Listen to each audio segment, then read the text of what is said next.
کہ رسول اللہ صلی اللہ علیہ وسلم نے فرمایا کہ حضرت موسیٰ علیہ السلام بڑے ہی شرم والے اور بدن ڈھانپنے والے تھے۔ ان کی حیا کی وجہ سے ان کے بدن کا کوئی حصہ بھی دیکھا نہیں جا سکتا تھا۔ بنی اسرائیل کے جو لوگ انہیں اذیت پہنچانے کے در پہ تھے وہ کیوں باز رہ سکتے تھے؟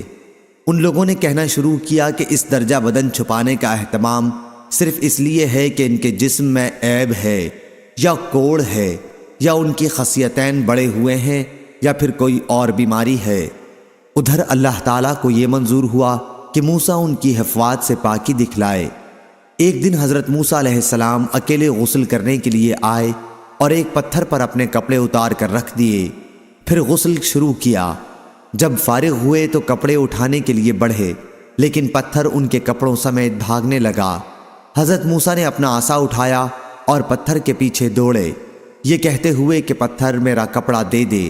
آخر بنی اسرائیل کی ایک جماعت تک پہنچ گئے اور ان سب نے آپ کو ننگا دیکھ لیا۔ اللہ کی مخلوق میں سب سے بہتر حالت میں، اور اس طرح اللہ تعالیٰ نے اس کی تہمت سے ان کی برت کر دی۔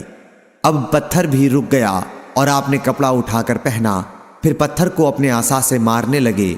خدا کی قسم اس پتھر پر حضرت موسیٰ علیہ السلام کے مارنے کی وجہ سے 3 یا 4 یا 5 جگہ نشان پڑ گئے تھے۔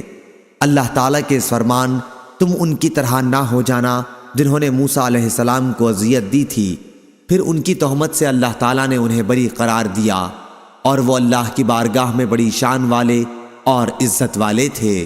میں اسی واقعے کی طرف اشارہ ہے۔ صحیح بخاری حدیث نمبر 3404۔